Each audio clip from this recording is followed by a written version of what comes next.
M S news کے ناظرین السلام علیکم۔ آپ دیکھ رہے ہیں ہمارا YouTube channel M S news. امید ہے آپ لوگ سب خیریت سے ہوں گے۔ آج کا ہمارا مین ٹاپک ہے صرف عمران خان کے کیس اور عمران خان کے کیسوں کے بارے میں ہم آپ کو آگاہ کریں گے۔ اگر آپ نے ویڈیو اینڈ تک دیکھنی ہے تاکہ آپ کو ہماری طرف سے مکمل انفارمیشن مل سکے اور عمران خان کو کون کون سے کیس میں گرفتار ہیں اور کس کیس میں ضمانت ہو چکی ہے اور کس کیس میں عمران خان کو سزا ہو چکی ہے، کیا عمران خان کو اور کیسوں میں سزا ہوگی یا نہیں ہوگی، اس کے بارے میں ہم آپ کو سب سے پہلے انفارمیشن دے رہے ہیں۔ جیسے کہ آپ جانتے ہیں عمران خان کو پہلے سب سے کیس توشہ خانہ جو الیکشن کمیشن کی طرف سے مقدمہ درج کیا گیا تھا، اس میں عمران خان کو سزا ہوئی تھی 2 سال، جس میں اسلام آباد ہائی کورٹ نے سزا معطل کر کے عمران خان کو ضمانت پر رہا کیا۔ لیکن عمران خان کو سائبر کیس میں گرفتاری ڈال چکی تھی، لیکن عمران خان کی ضمانت نہیں اس کیس میں ہوئی، اور اس کے بعد عمران خان نے ضمانت کی اپلائی کی تو پہلے جسٹس سیشن کورٹ کے جج ابو اسناد کچھ عرصے کے لیے بیمار تھے یا کچھ عرصے کے لیے چھٹی پر چلے گئے۔ عمران خان کی ضمانت کی درخواست پھر مسترد ہوئی اور اس کے بعد اسلام آباد ہائی کورٹ سے بھی عمران خان کی ضمانت کی درخواست سیفر کیس میں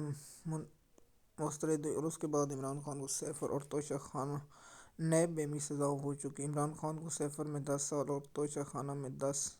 14 سال اور اس پچھڑا بی بی کو 14 سال اور سیفر میں شام قریشی کو بھی 10 سال کی سزا سنا دی گئی ہے۔ عمران خان کو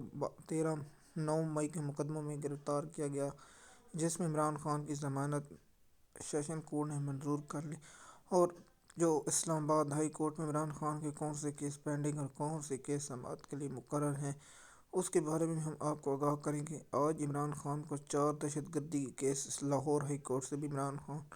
لاہور سے سیشن کورٹ سے عمران خان کو ضمانت مل چکی ہے، کیونکہ اب عمران خان کو ضمانت ملنے کا سلسلہ شروع ہو چکا ہے۔ عمران خان کب تک باہر آ جائیں گے؟ ہمارا اوپینین عمران خان عید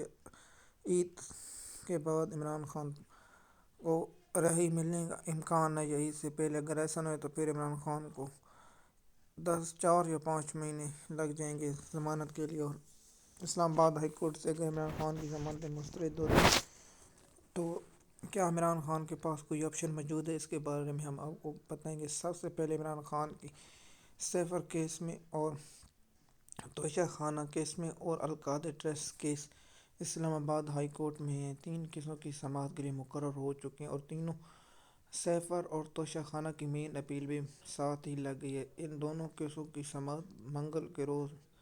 سماعت کے لیے ہوگی، اور منگل کے روز سماعت ہوگی اس کے بارے میں ہم آپ کو آگے تفصیل بتائیں گے۔ منگل کے روز اسلام آباد ہائی کورٹ کے جج جسٹس عامر فاروق نے دلائل طلب کر لی اور دلائل دیے جائیں گے۔ اگر پروسیکیوشن کی جانب یا نیب کی ٹیم یا وکیل یا ایف آئی کی ٹیم نہیں آتی تو پھر کیا کیا جائے گا، اگر وکیل تبدیل کی گیا ہے تو پھر کیا ہوگا، اس کے بارے میں بھی ہم اگلے ویلاگ میں آپ کو بتائیں گے۔ اور عمران خان کے کیس جو 3 میں سزا ہو چکی، عدت نکاح کیس میں عمران خان کے سیشن کورٹ نے نوٹس جاری کر دی اور 11 مارچ کو جواب طلب کر لیا کہ جب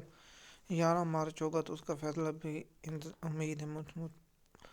فیصلہ کالعدم ہو جائے گا۔ اور اس کے بعد عمران خان کے کیا کیس سیفر کیس میں یا توشہ خانہ میں عمران خان کو اسلام آباد ہائی کورٹ سے ریلیف ملے گا؟ جی بالکل ریلیف ملے گا، کیونکہ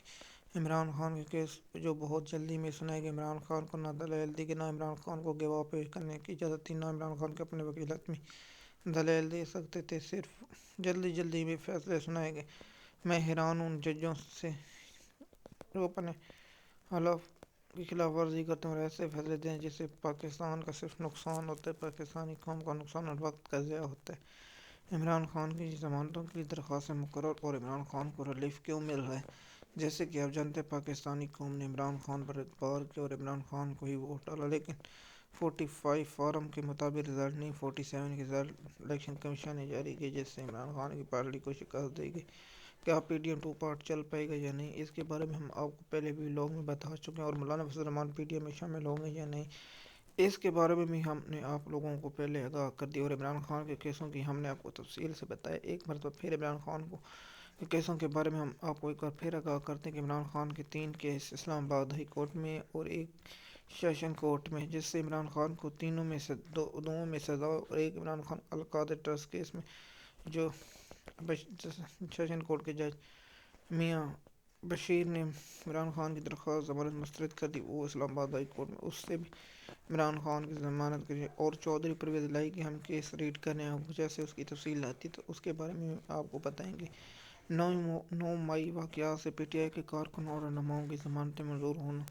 شروع ہو چکی ہیں، جیسے کہ آج آپ جانتے ہیں ڈاکٹر یاسمین راشد کی بھی ضمانت منظور ہو چکی ہے، پی ٹی آئی کے 25 کارکنوں کی بھی ضمانتیں منظور ہو چکی ہیں۔ اب پی ٹی آئی کے ارکان اور کارکنوں کی ضمانتیں منظور ہونے، کیا صنم جاوید کب تک ضمانت پر رہا ہونے کا امکان ہے، اس کے بارے میں ہم آپ کو بتائیں گے۔ اور صنم جاوید کے شوہر کو بھی